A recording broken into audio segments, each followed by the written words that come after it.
আসসালামাইকুম গাইস, কি অবস্থা সবার? সবাই ভালো আছেন? আলহামদুলিল্লাহ, আমি অনেক ভালো আছি। গাইস, আপনার সবাইকে ব্রাদার্স টিম ব্লগ চ্যানেল একটা ডেইলি ব্লগে স্বাগতম। আর যদি আপনারা পেজ থেকে দেখতে থাকেন তাহলে আপনার সবাইকে SM Sami blogs official Facebook পেজে স্বাগতম। এটা চ্যানেলের বা এই পেজের 50 নম্বর ব্লগ। আর গাইস, দেখে এটা আমাদের ইউটিউব চ্যানেলে কিন্তু 50টা ব্লগ আপ দেওয়া হয়ে গেছে। সো আমাদের ব্লগগুলো কীরকম লাগে আপনারা কিন্তু অবশ্যই জানাবেন। গাইস, আমি কিন্তু আগের মতো রানিং হয়ে গেছি, আবার এখন থেকে আর কি মানে ডেইলি ব্লগে ব্যাক করছি গাইস। প্রত্যেক দিনই ব্লগ দেওয়ার চেষ্টা করতেছি। আর আগের ব্লগে দেখছিলেন যে শুক্রবার দিন মামা সোয়ান আর আমি গেছিলাম ইশেক আমাদেরকে বলে অম্বিকাপুর ওই দিকে। আর আজকে হলো শনিবার, স্কুল বন্ধ, ছুটির দিন। সো আজকে চলে যাবো হলো আমি, তারপর আমার বন্ধু বান্ধব দুটো বন্ধু ছিল, লাম বাসিত তো অনেক ব্লগ আপনারা দেখছেন, ও তো আমার মতো আরেক ব্লগার। সো আজকে সবাই মিলে চলে যাবো হলো বৃক্ষ মেলায়। ফরিদপুরের বৃক্ষ মেলা শুরু হয়ে গেছে। যারা ফরিদপুরে আছেন তারা অবশ্যই জানেন যে ফরিদপুরের বৃক্ষ মেলা কিন্তু এখন শুরু হয়ে গেছে। 11 জুলাই পর্যন্ত এই বৃক্ষ মেলা মেবি থাকবে। সো আজকে আমরা চলে গেছিলাম। আর এই হলো দ্বিতীয় গেট, এটা হলো প্রথম গেট না, এটা হলো দ্বিতীয় গেট। ওই সাইড হলো প্রথম গেট, আমরা দ্বিতীয় গেট দিয়ে ঢুকছিলাম। সো ঢুকার সময় যে কিছু ফুটেজ নিয়েছিলাম, আর আমার পাশে ছিল হলো আমার ওই বন্ধু বাসিত, সে হলো আরেক ব্লগার, সেও ফুটেজ নিয়েছিল, আমিও ফুটেজ নিয়েছিলাম।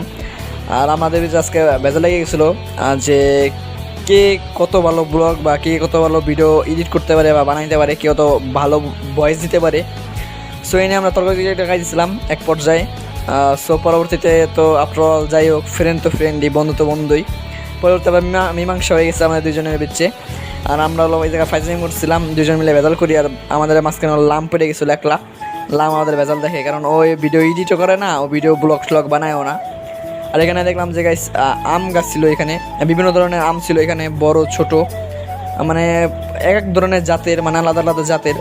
এইসব জাতের নাম আজ পর্যন্ত শুনিও নেই।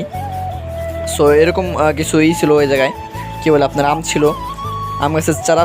তো আর এই ছিল সে বাসিত, সে হলো আরেক ব্লগার, সেও ব্লগ করতেছিল, আমি ব্লগ করছিলাম। সো সে ফুটেজ নিচ্ছে আমার, আমিও তার ফুটেজ নিলাম কিছু, যে ব্লগের সময় বলবানি। সে আবার করা ব্লগার, তো সে আবার সামনের সেলফি ক্যামেরা দিয়ে ভিডিও করে, আমার সেলফি ক্যামেরা দিয়ে ভিডিও পারি না। আর ব্লগের সিস্টেম যেটা, সেলফি ক্যামেরাতে ব্লগ করা উচিত না, সবসময় ফোন আর কি উল্টা করে ধরে, মানে ফোনের পিছনের ব্যাকে যে ক্যামেরা, ওই ক্যামেরাতে ভিডিও করা মানে উচিত। আমি দেখছি এ পর্যন্ত যে কটা ব্লগারে দেখছি, সবাই আফটারঅল পিছনের ক্যামেরা দিয়েই সবাই দেখছি ব্লগ করে। সো আমিও সেভাবেই ব্লগ করি, মানে সেটা আমি নিজের ফুটেজই হোক বা পিছনের কোনো ফুটেজই হোক, যাই হোক, আমার সেলফি ক্যামেরাতে কোনো আমি ভিডিও করি না কখনোই। সবসময় আমি মানে পিছনের ক্যামেরা দিয়ে আমার ভিডিও হবে, ফুটেজগুলো আমি সবসময় পিছনের ক্যামেরা দিয়ে নিই। আর এখানে আমাদের আরেক বন্ধুর সাথে দেখা গেছিলো, ওর আমাদের স্কুল ফ্রেন্ড। সো ওর মাস তো আইসে, যার কারণে ওইভাবে আমাদের সাথে কথা বলতে পারে নাই, আমরাও বেশি একটা কথা বলিনি। দেন বাসেতে এখান থেকে ফুটেজ নিয়েছিলাম, আমি ফুটেজ নিয়েছিলাম। সো অনেক এরিয়া জুড়ে, মানে প্রায় 3 মিনিটের ভিডিও এখান থেকে, 3 মিনিটের ফুটেজ এখান থেকে আমি নিছি, মানে এত বড় অনেক এরিয়া নিয়ে তারপরে মেলাটা বইছে আর কি হয়েছে। সো আর যাই বলি যে ঘোরার পর একটা জিনিসই যে মেলাটা ভালোই লাগছে, খারাপ না। বিভিন্ন ধরনের গাছ ছিল, যেসব গাছ বিলুপ্ত প্রায়, এরকম গাছও দেখলাম যে ছিল। আর এখানে হলো আমরা এখন মনে হয় মাঝখানের দিকে আছি। সো ওই যে হলো প্রথম গেট, আর এই যে আমরা চলে আসছি প্রথম গেটের সামনে। এটা হলো মেন গেট, এই গেট দিয়ে ঢুকতে হয়। আর ওইটা হলো পিছন সাইডের গেট। সো ভালোই বড়, অনেক জায়গা নিয়ে আগে বলছি যে বইছে এই মেলাটা। আর এটা ছিল হলো বৃক্ষরোপণ অভিযান ও বৃক্ষ মেলা 2024 উপরে লেখা ছিল। সো আমরা ভাবলাম যে আর কিছু ওই জায়গায় ফুটেজ নেওয়ার পর বাসা থেকে চলে যাবো। দেন ফরিদপুরে যারা আছেন অবশ্যই চিনবেন যে অম্বিকা হল। পরবর্তীতে ভাবলাম যে অম্বিকা হলে যাই, কিছু ছবি তুলি, কারণ থাম্বনেলে আমি ছবি দিই। ছবি দেওয়ার পর আমি থাম্বনেল বানাই। আপনারা অনেকে যারা আমার রেগুলার সাবস্ক্রাইবার আছেন বা আমার এই ভিডিওগুলো দেখেন, ব্লগ ভিডিওগুলো দেখেন, তারা জানেন যে আমি ছবির উপরে মানে কোনো কিছু লিখে তারপরে থাম্বনেল বানাই ওইটাই। সো এখন কি আর করার, ভাবলাম যে পরবর্তীতে অম্বিকে যায় কিছু ছবি তুলি, কারণ এখান থেকে ওইভাবে ছবি তোলার প্লেস না, আর ছবি ভালো আসতেছিল না। এখান থেকে দেখলাম যে অন্ধকার। পরবর্তীতে আমি বাসিতলাম, পরে চলে গেলাম আমি সিঁড়ির দিকে, আপনার কী বলে অম্বিকা হলের দিকে। পরে অম্বিকা হল থেকে কিছু ছবি তুললাম আমরা। দেন এখান থেকে বাসা দিকে চলে যাবো, বেশি দেরি করবো না। আর এখানে আসার পর দেখছি যে এখানে সবাই ক্রিকেট খেলছে। আর একটা জিনিস এখানে ভালো লাগছে কি, যে একজন লোক ছিল বল করতেছিল, একবার চিকুন, তাকে দেখা মানে ওই যে খালি গায়ে, একবারে মানে ছোটোখাটো মানুষ, বাট বল যে করতেছিল মানে 100-তে 100, মুস্তাফিজুর আছে যে বাংলাদেশের মুস্তাফিজুর বলার, তারও ফেল করে ফেলাইছিল, এরকম বল করতেছিল। আর এখানে আমার দেখা দেখি পরে বাসে তো কিছু ফুটেজ নিতেছিল।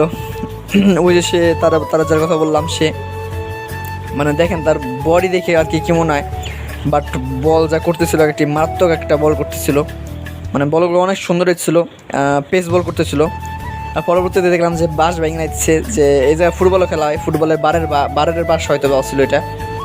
পরবর্তীতে এখান থেকে আমি আমার কিছু ফুটেজ নেই। পাশে আমার বাসা লাম বসা ছিল, লাম হলো ফোনে কী যেন করতেছে। আর দেন ওই পাশে দেখলাম যে বাসে কিছু ফুটেজ নিতেছে। পরবর্তীতে বললাম যে এখানে কিছু ফুটেজ নেওয়ার পর এখান থেকে বেরিয়ে যাবো, বেশিক্ষণ দেরি করবো না, এখানে আর বেশিক্ষণ বসবো না। প্রায় সন্ধ্যা হয় নাই, প্রায় সময় এসে পরবর্তীতে বাসা চলে আসি। বাসা চলে আসার পর আবার একটু বাইরের দিক যাই শোনার আমি, যার কোনো ফুটেজ নেই আমি, যার কারণে খুবই আমি দুঃখিত। সো আজকের ব্লগটা এই পর্যন্তই, আমি বাসা চলে এসেছি যেত। সো আজকের ব্লগটা এখানে ইন করবো। সো আজকের ব্লগটা এই পর্যন্তই। ভিডিওটা কেমন লাগছে আপনারা অবশ্যই জানাবেন। ভিডিওটা ভালো লাগলে লাইক করবেন, কমেন্ট করবেন, এবং চ্যানেল তো অবশ্যই সাবস্ক্রাইব করবেনই গাইস। আর যে পেজ নতুন পেজটাকে অবশ্যই ফলো করে আমাদের পাশেই থাকবেন। আর গাইস আগে বলছি কিন্তু আপনারা আপনার স্থান থেকে জায়গা থেকে 5 জনের কাছে আমাদের এই চ্যানেলের লিঙ্কটা শেয়ার করবেন। আপনারা আমার ভালোবাসার যারা মানুষ আছেন, যারা আমাকে অনেক ভালোবাসেন, তারা এই কাজটা অবশ্যই আমার জন্য একটু হলেও করবেন। সো আজকের ব্লগটা ভাবছি এখানে ইন করবো। আজকের ব্লগটা এই পর্যন্ত, সবাই ভালো থাকবেন। আল্লাহ হাফিজ।